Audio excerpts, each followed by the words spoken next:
So I know that most of my regulars probably don't care too much about what the best gaming PC for Fortnite is, and I appreciate that most of them probably haven't clicked on this video, and if you have and you're one of them, then bear with me here. First of all, just remember that gaming PCs are very, very versatile, and so a gaming PC that's great for Fortnite is also great for PUBG, for Siege, for Rocket League, for I don't know, GTA, Borderlands, anything else you fancy. It's still all good for that. And also, I think this is just generally an interesting system for the price, so do stick around. Speaking of the price, the base for this system is around about £400 to £500, with then a optioned up version, which is this spec here, for around about 600.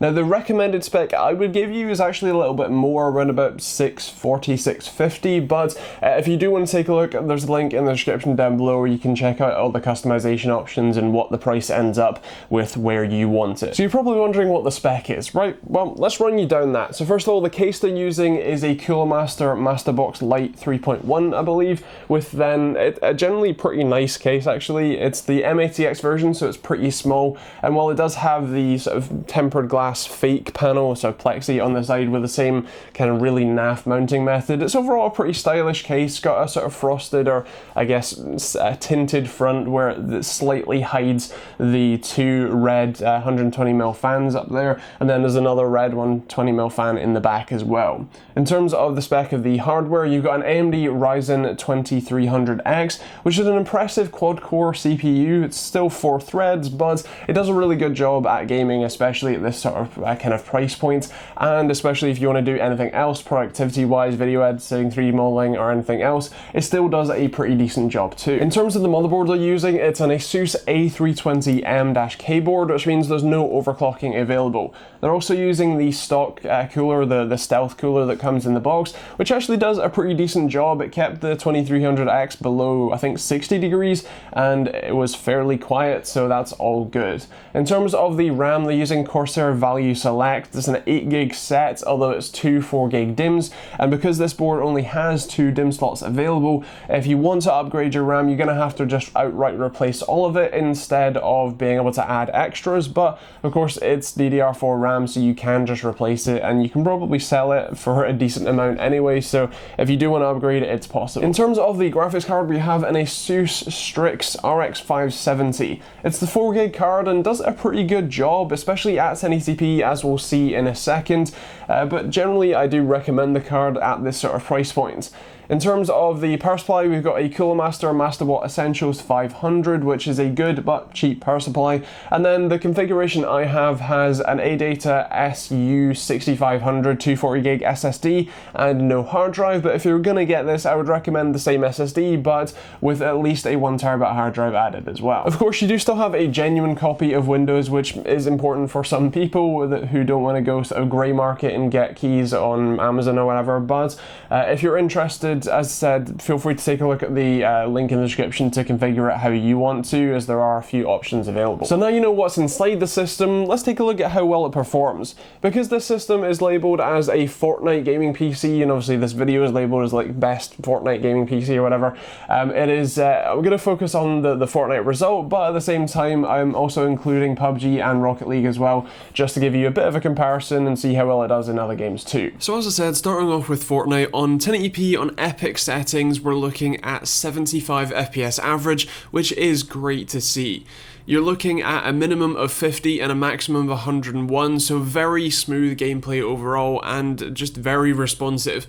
Now, in terms of PUBG, on high settings, or I believe actually very high, you're looking at 78 FPS average with 42 minimum and 92 maximum, which is again a great overall score. And in terms of Rocket League, as you'd expect, being a fairly old title running DirectX 9, you're looking at over 200 FPS on, I think, sort of high settings, with an 159 minimum, 248 maximum. So as you'd expect, this does a great job, especially at 1080p and even on Epic settings in Fortnite, which is great to see.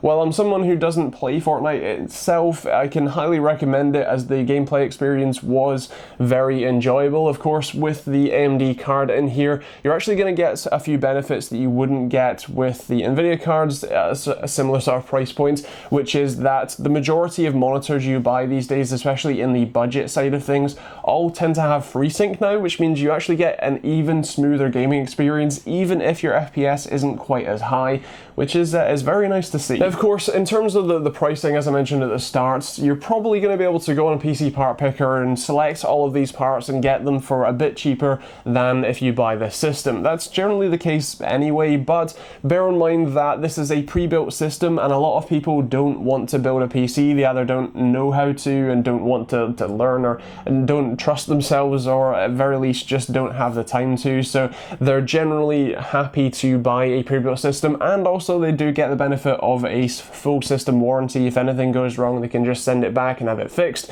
and otherwise it's generally you know, something that people want. So bear in mind that while I would personally go and build my own PC, and you may too, it's not necessarily for everyone. A sort of mini review of AWD-IT for those of you who are interested. Those are the guys who are building this system. My experience with them has obviously been, I've done multiple projects, including sponsored ones, so bear that in mind, but from my experience dealing with them and from friends and family dealing with them as well, they're generally a good set of guys who do a really good job at what they do. They build their systems well and they give good customer support too. So if you're interested in picking up a system, you're in the UK, and especially if this is interesting to you, then you can check them out in the link in the description. So would I put this on my desk? Well, if I didn't have the system I currently have and I was in the market for a system of this sort of price point, I would say yes. It's a good system. As I said, I would definitely throw a hard drive in there, because the 240 gig SSD, if you install GTA 5, PUBG, Fortnite, Rocket League, Rainbow Six Siege, your hard drive is basically full there, so you're going to want to throw in a 1 or 2 terabyte hard drive in there to actually install your games to. But otherwise, as I said, it's a well-built system from some good guys, and generally just fairly well spec too. So I would love to hear your thoughts in the comments down below, what you think of the system. Is this the best Fortnite PC you can get for the price, or is it something better? I would love to hear your thoughts down there. And of course, if you're interested in it, then there's a link in the description to check out the system and check out the configuration options available. If you want to support the channel and keep me making these videos, then you can check out the links in the description. There's Amazon or Overclockers UK affiliate links, which don't cost you anything but massively help me out, and I'm very grateful for everyone who uses them. I'm also really grateful for the patrons who support me on a regular basis, and if you want to become one and get some cool rewards too, then you can check out the link in the description too. There's also a load of other stuff. There's merch if you want to pick up hoodies or t-shirts like this one, or actually non-TechteamGB related designs, and you can check out the other links and videos over there too, and of course subscribe for more videos every Monday, Wednesday and Friday, and live streams every Thursday nights. Otherwise, that's pretty much it. If you have any questions, leave them in the comments down below, and otherwise we'll see you all in the next video.